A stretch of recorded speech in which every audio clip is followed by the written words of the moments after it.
दिल्ली दौरे के पहले दिन ही नीतीश ने दो दिग्गजों से मुलाकात कर ली है। कांग्रेस सांसद राहुल गांधी, कर्नाटक के पूर्व सीएम एचडी कुमारस्वामी से नीतीश की मुलाकात हुई है। अगले 2 दिन भी उनकी विपक्षी दिग्गजों से मुलाकात होगी। इन मुलाकातों से पहले नीतीश कुमार अपने बड़े भाई यानी कि लालू यादव से मिलना नहीं भूले। उधर सीएम के दिल्ली दौरे को लेकर बिहार में भी गहमा गहमी है। नई जिम्मेदारी के साथ दिल्ली दौरे पर नीतीश।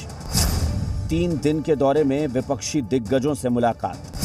दौरे पर जाने से पहले लालू यादव से की चर्चा। नई जिम्मेदारी मिली तो जिम्मेदारी को लेकर चर्चा करने सीएम नीतीश बड़े भाई से मिलने पहुंच गए। राबड़ी आवास पर आरजेडी चीफ लालू यादव से मुलाकात की, बात की और इस बार बात बिहार से ज्यादा देश की हुई।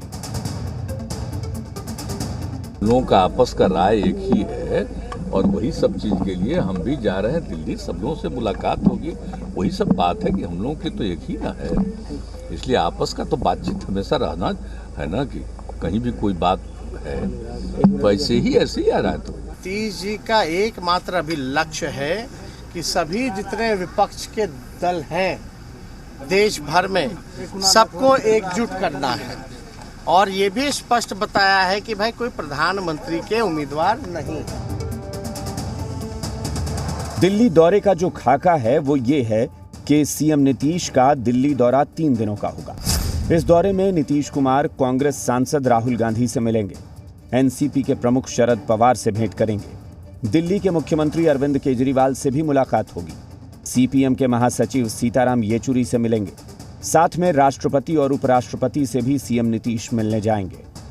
और जिन शख्सियतों से मिलेंगे वो शख्सियत बीजेपी के खिलाफ हैं, तो चर्चा क्या होगी ये भी समझ सकते हैं। देखिए, अभी तो जो राष्ट्रीय राजधानी में जो नेता उपलब्ध हैं उन्हीं से उनकी मुलाकात तय हुई है, जिसमें कांग्रेस के नेता राहुल गांधी जी हैं, एनसीपी के नेता शरद पवार जी हैं, आम आदमी पार्टी के मुख्यमंत्री केजरीवाल जी हैं, वामपंथी दलों के श्री सीताराम येचुरी हैं और सीपीआई के नेता शामिल हैं और कुछ अन्य राज्यों के भी प्रमुख नेताओं ने उनसे संपर्क साधा है। लेकिन बीजेपी नीतीश कुमार की विश्वसनीयता पर सवाल उठा रही है। बीजेपी की माने तो नीतीश पर किसी को अब भरोसा नहीं है।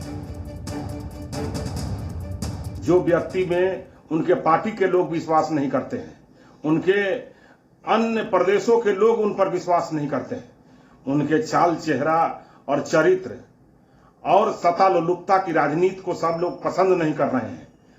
उस व्यक्ति का एकत्रीकरण कितना सफल होगा ये आने वाला वक्त ही बताएगा। बीजेपी अपने इस बयान से ये दर्शाती है कि बीजेपी अंदर से कितनी खौफ खा चुकी है, ये डर चुकी है कि अगर सारी विपक्षी ताकतें एकजुट होगी तो 2024 में विपक्षी पार्टी इन्हें नरेंद्र मोदी जी को चारों खाने चित कर देगी। इसी हताशे में वो अनर्गल बातें कर रहे हैं। उन्हें समझ में नहीं आ रहा है कि क्या करना है। 1.5 दशक से ज़्यादा नीतीश कुमार जी के साथ उन्होंने काम किया है और उसके बाद उनके विश्वसनीयता पे सवाल उठा रहे हैं, तो ये बिल्कुल ये दर्शाता है कि बीजेपी बिल्कुल डर चुकी है, सहम चुकी है और ये विपक्षी ताकतें एकजुट न होने के लिए अनर्गल बातें और बयान दे रही है। जिस मुहिम को कंधों पर लिए नीतीश दिल्ली दौरे पर हैं, वो जिम्मेदारी बड़ी है, लेकिन सवाल भी कई हैं।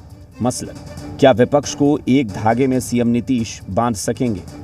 क्योंकि हर क्षत्रप की अपनी अपनी ख्वाहिश है और इस महत्वाकांक्षा को छोड़ पाना हर किसी के बूते की बात नहीं है। सवाल गंभीर है।